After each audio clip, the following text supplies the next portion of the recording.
Hello, dear viewers. Here's another edition of my program, The World in the Pocket. Today, my guest is Wendy Shorter-Blake, the master of the Worshipful Company of Upholders of the City of London and the director of the Association of Master Upholsterers and SoftFurnishers. How are you doing? Are you okay? I'm fine. How are you? Yeah, I'm fine as well. It's nice to have you on the program. So how did you come to upholstery? Is this a family tradition? No, not at all. My original career was in the film industry. Wow. I worked in the film industry for 15 years, 7 of those years for the film director Stanley Kubrick, working on The Shining and Full Metal Jacket. I decided I wanted my life back after Full Metal Jacket, and went freelance, and that's where I met my husband. And then really my career changed when I had my daughter, because young children and film work does not work very well. So, and because Steve works in the film industry as well, you know, something had to give. So I became a stay-at-home mum while Louise was little. But of course, when she started school, I thought, well, I need to do something, and something that would fit around her and her schooling, because I couldn't rely on Steve being around. He could be away on location anywhere. So I needed to be around to school holidays and pick up time and what have you. But I'm not a lady that lunches. So I decided that I needed to do something. But I had always sewn. I'd always loved sewing. Okay. And I thought, well, that's something I can work with. I can, you know, maybe do something with the sewing and the upholstery. And that I would be able to fit around Louise and her schooling, you know, school holidays and everything.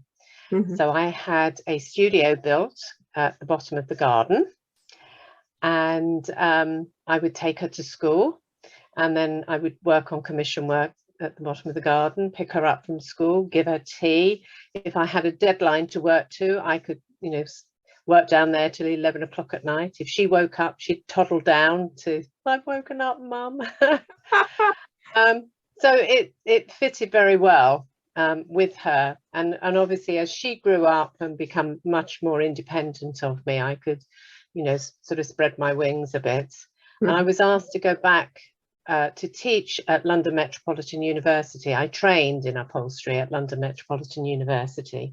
And then I went back there to teach the advanced upholstery. Wow, so you took it very serious. How old is your daughter now? Not to ask. She'll be 30 this year. Okay, so you are very long in the business already. Yes. So over 20 years. So you started in the garden, then took it seriously. You went to university again after having already the first career. The film industry, and then you even became a professor, if I might say so, and worked at university. But that wasn't. I taught at the university, and I also taught upholstery at a local college. And I did that for about 3 years, and then government changed the funding scheme. And the funding for the arts and crafts was cut. So the local college, unfortunately, had to make me redundant. But I had students that were sort of part way through a qualification, and we had noticed that the courses were going to finish. So what started as a joke of, well, don't worry, Wendy, because we're all coming to your house. And I thought, gosh, that's going to be very cozy then. My studio's not that big. You know, it ended up with them sort of saying, no, seriously, can you find somewhere where we can continue? And I have to say, everything fell into place. It was amazing. I managed to find premises, and the Association of Master Upholsterers had developed a qualification, but it hadn't been delivered. So I piloted the scheme, ran it for a year, and then said to them, really, it's not fit for purpose. So they said, well, rewrite it. So I rewrote the syllabus, and from there encouraged other training centres around the country to take it on. So now through the association, we have 20 training centres. They're not all mine, they're all independent training centres, but they are based from Truro down in Cornwall. We have 2 up in Scotland, 1 in Wales. Amazing. Majority of them are based in the south. So it's over the last 16 years that I've been running my business and being director of the Association of Master Upholsterers. You know, we've taken on another 19 training centres, so it's fabulous. Wow. But now your family is included in it already. Is your daughter doing well, I trained my husband with the idea that if anything happened to me, he could, you know, step in at the last moment. Of course, he's not done anything like that. So, but no, my daughter, she came and she did, she likes to sew, so she did the soft furnishing qualification, but actually now she actually trains people to design kitchens. So yeah, so you know, we're both sort of training, but she's designing kitchens and I'm upholstering and soft furnishing. I think that works really nicely because you're doing the living room and she's doing and she does the kitchen. Yes. Very interesting. Yeah. Only problem is she'll say to me, can you sew a button on? And I said, well, you can sew. No, you're much quicker than me. Okay. Yeah. And but that's not all. Then you became a member of the, shall I say, the guild of the upholders in the city the Worshipful Company of Upholders. Yes. Yeah. So that's something very old, very tradition. Me as a German need a little bit more background. Okay. Well, the Worshipful companies, there are 110 livery companies in the City of London. Yes. And they were formed, you know, sort of hundreds of years ago. The Upholders came into existence in 1360. We got our royal charter in 1626. But we came into existence to oversee the quality of upholstery work within a 7-mile radius of the City of London. Yeah. So it's a very ancient company, and of the 110, we are what's called number 49 in precedence. So there was 48 livery companies set up before us. Oh, yeah.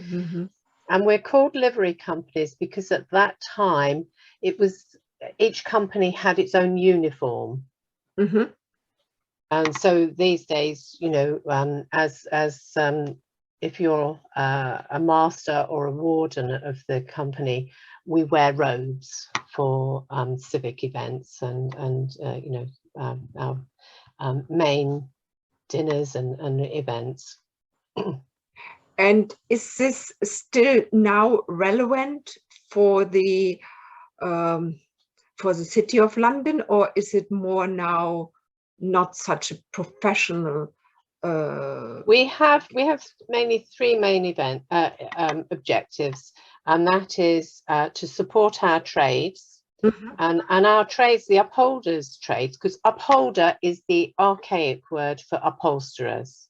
Yes. And originally, the upholder was not only an upholsterer, they were almost your interior designer. So they did upholstery and soft furnishing, but also funeral directors. Oh. Because we used to line the coffins. Oh yeah, it makes sense. Yes. Okay. So today we still support all 3. And our second thing is for charity. So it's doing good deeds, raising money and supporting various different charities, and also supporting the City of London. So it's promoting the city with the finance side of it, as well as through our trades. And the guilds, then they then elect the mayor of the City of London? That's right. Well, when you become a liveryman of one of the 110 companies, in order to become a liveryman, you have to have what's called the freedom of the City of London. So you have to be a character of good standing, and you have to swear allegiance to the Queen and the city, and then you get the freedom of the city. And that basically meant, originally years ago, that you could drive your sheep across London Bridge without having to pay the tolls at that time. So now every year in September, as you know, we have a ceremony. Yes. Where if you are a liveryman of the company, you can drive sheep across London Bridge. It's, as you know, it's very chaotic. The sheep go one direction and everybody else the other direction. But it's just a bit of fun, and we have a wool fair at the end of the bridge, where all the trades related to the wool industry, because obviously originally the city was developed from the wool trade. And so we try to raise money for charity and good deeds. Yeah. So. And when I want to become a member, I need to be an undertaker or an no, not with the Upholders. There are some companies, and they're called closed companies, where you have to be work within their specific trade. So, for example, the Worshipful Company of Furniture Makers, they are what's called a closed company, and so all of their members are associated with the furniture industry in some sort. Yes. But they're at what's called a modern livery company. They were only formed in 1952. Quite young. So, whereas we were formed, obviously, 1360, so just a few hundred years earlier. And if we had been a closed company, because the upholstery sector is a very small sector, we would never have survived. So we're what's called an open company. And so we take our membership mainly from either from the trades or from members of the city, people that work in the city. So we have bankers and insurers, accountants, solicitors, which is quite nice, because I'm also a liveryman of the Furniture Makers Company. But when you go to their meetings, you talk shop all the time. But obviously, when we're, with an Upholders event, you could be sitting next to somebody with a totally different background. So that's quite nice and quite enjoyable. And it brings another perspective to the company. Are there more closed ones, or are there more open ones like yours? Actually, I don't know. I think there's probably more. Well, actually, having said that, because a lot of the new companies are closed. So you've got, tax advisors, and they obviously are anything to do with the, tax and accountants. Scholars tend to be those in education. So a lot of the newer companies tend to be closed companies. I think, some of it tends to be those sort of in the middle. And you have your own building, obviously. For the Upholders? Yes. No, we don't anymore. Our original building burnt down in the Great Fire of London in 1666. Yes. Our remaining treasures were then moved to a member's house, which later burnt down. So, you know, we lost a lot of our archive over the years. Oh, that's so we don't have our own hall. We have a nice plaque on the wall of a building. If you walk over the Millennium Bridge from the south side to the north side of the Thames, yes. excuse me, on the right hand side there's a blue plaque. Excuse me, there's a blue plaque that says where our building once stood. Okay, understand. So I learned already you did a lot for the upholsterer. I'm sorry, coughing. And you have royal honors, and not only a craft skill award from the Prince of Wales, but as well an MBE from the So that is, if I'm not wrong, the third highest order in Britain. No, not the third highest order, because obviously, you know, there are sirs if you're a man, and dames and what have you. So it's one of the, there are sort of 3 entries to, it's called the we are members of the order. I've got to think about it now. I'm a member of the British Order of Empire. Okay. And then you get an officer of the Order of the British Empire. And then you get a commander. So there are 3 levels. So it's sort of the entry, but it's a great honour to receive any award and nomination from the Queen. You have to be nominated. There's quite a process to go through. I knew nothing about it. I was nominated by the Heritage Crafts Association. Yes. They kept it completely secret. They spoke to my staff, who didn't tell me anything about it. And until I got a letter from St James's Palace saying that I'd been put forward and would I be prepared to accept the honour, which obviously I said yes. And so I was on the honours lists come out twice a year. So there are the New Year's honours list and then the Queen's birthday honours. And I was in the New Year's honours list of 2020. So you're a new MBE. Yes. So once you are nominated, then you get invited to originally to go to the palace to receive your medal. But unfortunately, COVID came in, and just as I was about to go to the palace, everything was shut down. So everything was put on the back burner, as we know.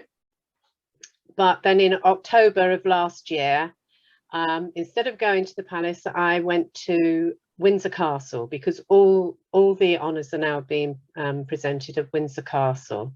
Yes. Either by the Prince of Wales, or the Duke of Cambridge, or the Princess Royal, Princess Anne. Yeah.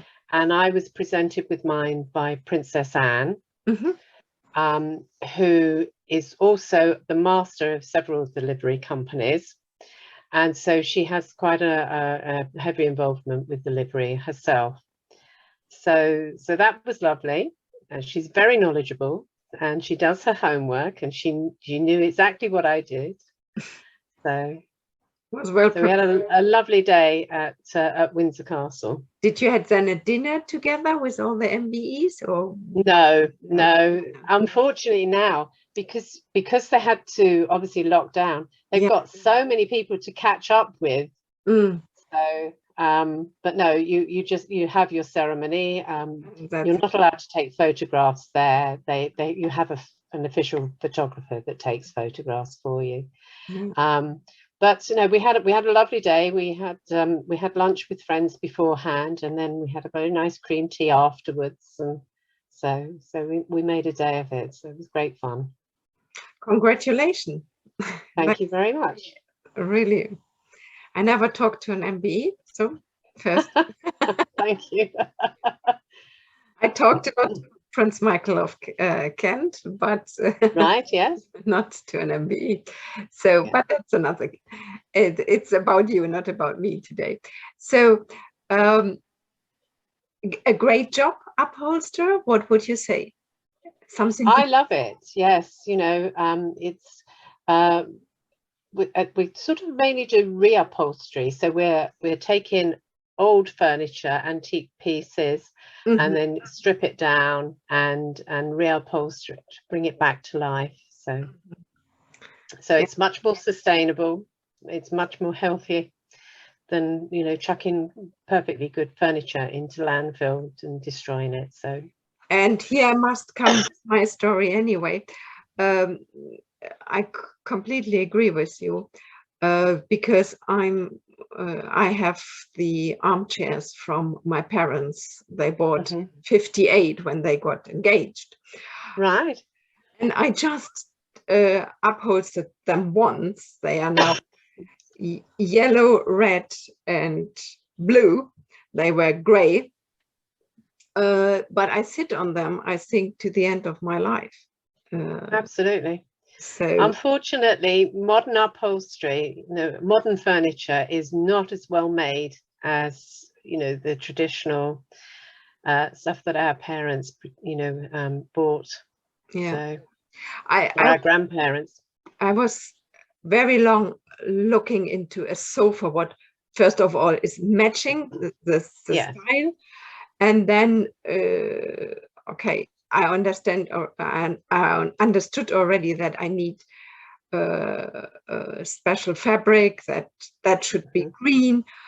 And then in Germany, in a very big furniture house, a very not big and famous one, they then came up with an idea and said, yes, we have their company and they do things like you're looking into. Obviously, it it was very very expensive, but I must again say I sit better on my armchairs. Also, the sofa is matching in color, it's green and it has nearly the same design, but I still sit better on the old armchairs. And of course, if you have an older traditional piece, then it will be produced and upholstered using traditional hair and fiber and traditional hand stitch techniques, and they will last much longer than modern furniture that is filled with foam, because foam has a very limited life. So you will get much more support from a traditional piece.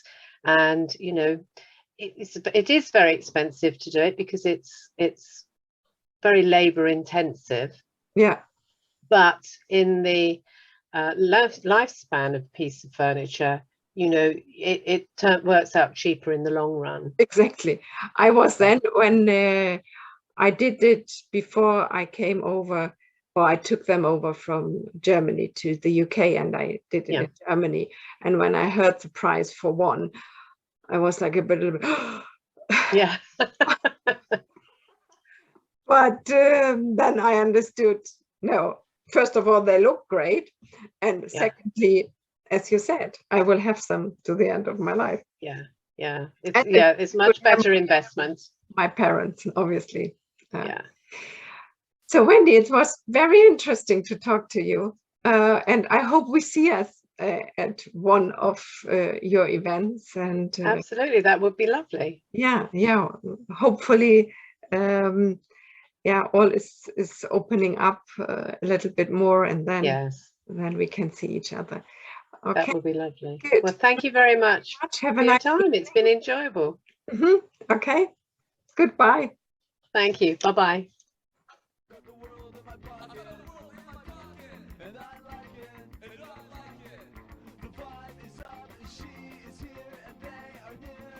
got the world in my pocket. I got the world in my pocket. I got the world in my pocket.